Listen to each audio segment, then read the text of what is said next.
વિષય વિજ્ઞાનનું પ્રકરણ 2 આહારના ઘટકોના પ્રયોગો જોવાના છે।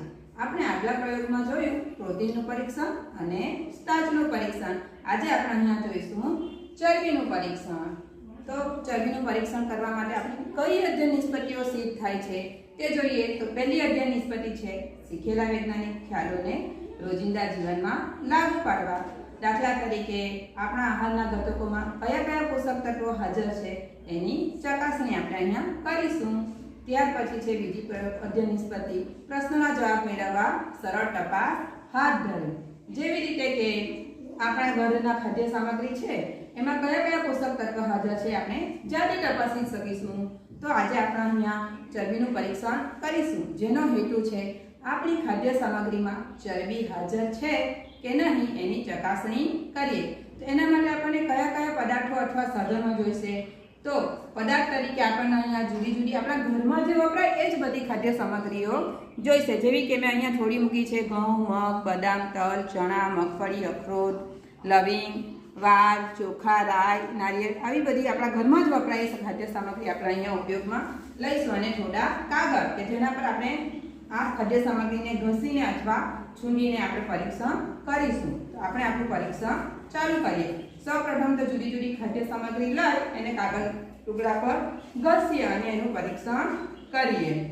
ચાલો, તો આપણે સૌપ્રથમ ઘઉંના બીજ લઈએ અને ઘઉંના બીજની મદદથી આપણે પરીક્ષણ કરીશું। તો ઘઉંના બીજને આપણે કાગળના ટુકડા પર બરાબર ઘસીએ। શું જોવા મળે આપણે જોઈએ।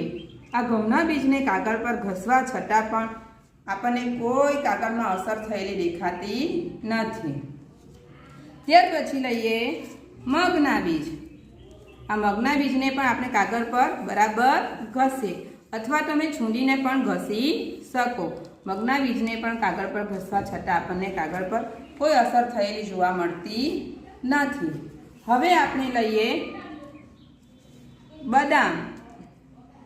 બદામને આપણે થોડી તોડીને કાગળ પર ઘસીશું। જો બાળકો, બદામને કાગળ પર ઘસતા આપણને શું દેખાય છે? આપણને કાગળ પર ડાઘા જેવું દેખાતું છે, દેખાય છે ને? ચાલો, ત્યારબાદ આપણે લઈએ તલના બીજ। તલના બીજને પણ આપણે કાગળ પર ઘસીએ। તલના બીજને કાગળ પર ઘસવાથી તલના બીજમાં પણ આપણને ડાઘા જેવું દેખાય છે। ત્યારબાદ આપણે લઈએ ચણા।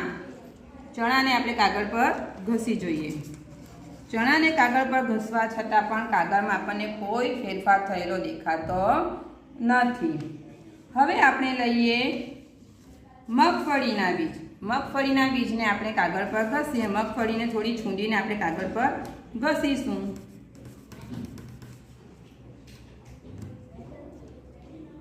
મગફળીને આપણે સિંગદાણા પણ કહીએ છીએ।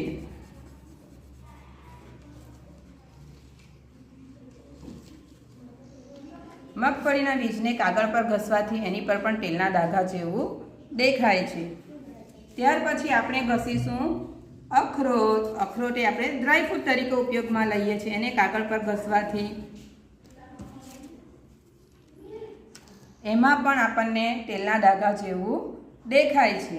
હવે ત્યારબાદ છે આપણી પાસે લવિંગ। લવિંગને આપણે કાગળ પર ઘસીશું।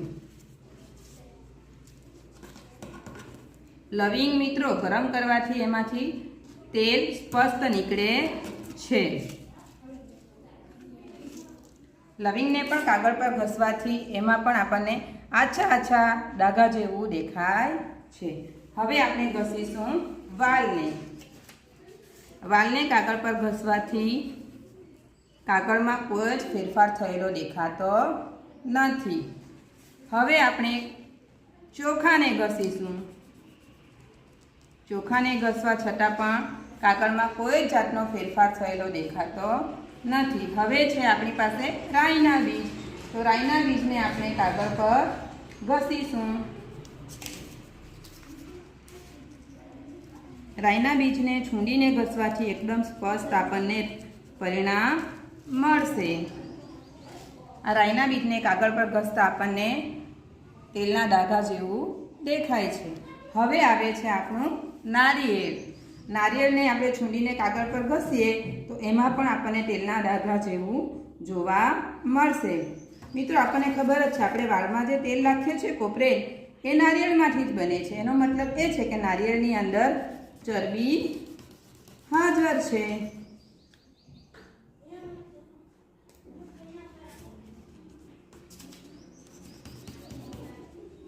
જો નારિયેળને પણ કાગળ પર ઘસવાથી તેલના ડાઘા જેવું આપણને જોવા મળે છે.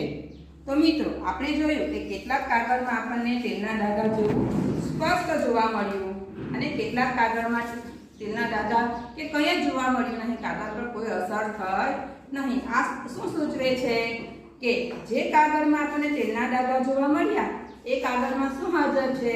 તો એ પદાર્થમાં ચરબી હાજર છે. અને જેમાં તેલના ડાઘા જોવા ન મળ્યા એ પદાર્થમાં ચરબી હાજર નથી. તો આપણે જે અહીંયા સામગ્રી લીધી છે એમાં કઈ કઈ સામગ્રીમાં ચરબી હાજર છે તો જોઈએ તો બદામ, તલ, મગફળી, અખરોટ, લવિંગ, રાઈના દાણા, કોપરેલ એટલે કે નારિયેળ એની અંદર ચરબી હાજર છે. બાકીના પદાર્થોમાં ચરબી હાજર નથી. તો બાળકો ખબર પડી ગઈ ને? આ કેટલો સરળ પ્રયોગ છે. તો તમે ઘરે પણ આ પ્રયોગ કરીને તમારા ઘરની ખાદ્ય સામગ્રીમાં ચરબી હાજર છે કે નહીં તે ચકાસી શકો. ચાલો બાળકો, નમસ્કાર.